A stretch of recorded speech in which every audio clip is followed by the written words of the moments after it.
নমস্কার বন্ধুরা, রিঙ্কু কিচেনে আপনাদেরকে স্বাগত জানাই। চলে এসেছি আজ আমি নতুন একটা রেসিপি নিয়ে। আজকের রেসিপি হচ্ছে আলু আর সুজি দিয়ে দারুণ টেস্টি নাস্তা বানিয়ে দেখাবো। সুজি আলু নাস্তা বানানোর জন্য প্রথমে আমি গ্যাসের উপর কড়াই বসিয়ে দিয়েছি।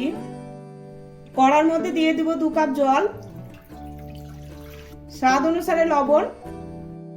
এবার জলের সাথে লবণটা ভালোভাবে মিশিয়ে নিব। লবণটা জলের সাথে ভালোভাবে মিশিয়ে নিয়েছি আর জলটা ফুটতে শুরু করে দিয়েছে। যে কাপ মেপে 2 কাপ জল নিয়েছি ওই কাপ মেপে 1 কাপ সুজি নিয়ে নিয়েছি। এবার সুজিটা অল্প অল্প দিব আর জলের সাথে ভালোভাবে মিশিয়ে নিব। এই সময় গ্যাসের ফ্লেমটা লোতে করে সুজিটা 2-3 মিনিট সময় নিয়ে রান্না করে নিব।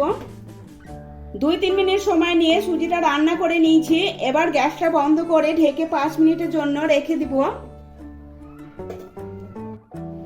5 মিনিট পর সুজিটা একটা থালার মধ্যে ঢেলে নিচ্ছি। সুজিটা থালার মধ্যে একটু ছড়িয়ে দিব যাতে তাড়াতাড়ি ঠান্ডা হয়ে যায়। এবার এই সুজির মধ্যে দিয়ে দিচ্ছি 4টে মাঝারি সাইজের আলু।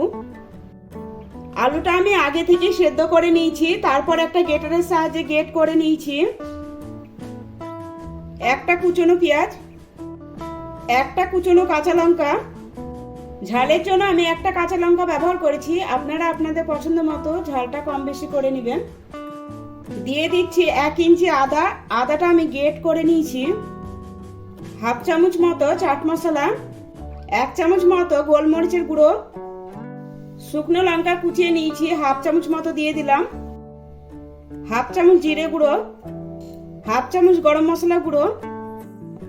সুজিটা রান্না করার সময় লবণ দেওয়া আছে তাই অল্প একটু লবণ দিয়ে দিলাম। লবণটা আপনাদের স্বাদ মতো ব্যবহার করবেন। এবার দিয়ে দিচ্ছি ধনেপাতা কুচানো। এবার হাত দিয়ে সমস্ত উপকরণ ভালোভাবে মিশিয়ে নিব। সুজির সাথে সমস্ত উপকরণগুলো ভালোভাবে মেখে নিয়েছি। এবার দিয়ে দিব 2 চামচ মতো চালের গুঁড়ো। আর চালের গুঁড়োটা দেওয়ার কারণে নাস্তাটা ক্রিস্পি হবে। এবার চালের গুঁড়োর সাথে ভালোভাবে মেখে নিব। চালের গুঁড়োর সাথে ভালোভাবে মেখে নিয়েছি আর মাখার সময় হাতে এভাবে লেগে যাচ্ছে, তার জন্য অল্প একটু তেল দিয়ে আবারও ভালোভাবে মেখে নিব।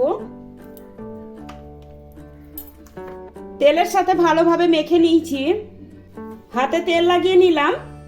এবার এখান থেকে অল্প একটু মিশ্রণ নিয়ে নিচ্ছি আর 2 হাতের মাঝখানে রেখে কাটলেটের শেপ দিয়ে নিব। আমি এখানে কাটলেটের শেপ লম্বা করে দিচ্ছি, আপনারা আপনাদের পছন্দ মতো কাটলেটের শেপ দিয়ে নেবেন।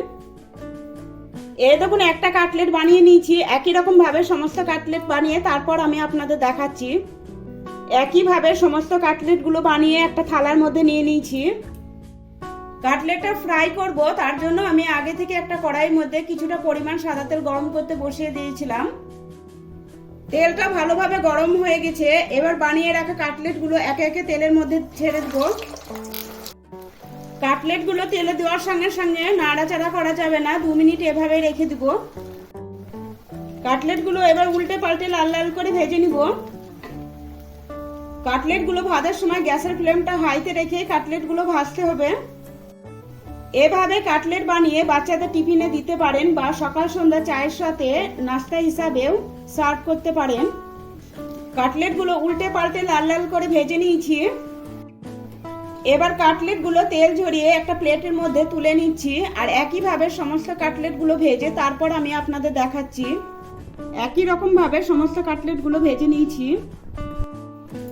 আমি একটা কাটলেট আপনাদের দেখাচ্ছি, দেখুন কতটা ক্রিস্পি হয়েছে। ভেঙে দেখাচ্ছি, দেখুন ভিতরটা সফট হয়েছে। কাটলেটগুলো একটা প্লেটে সার্ভ করে দিয়েছি। আমার এই রেসিপিটা ভালো লাগলে লাইক শেয়ার সাবস্ক্রাইব করার অনুরোধ রইল।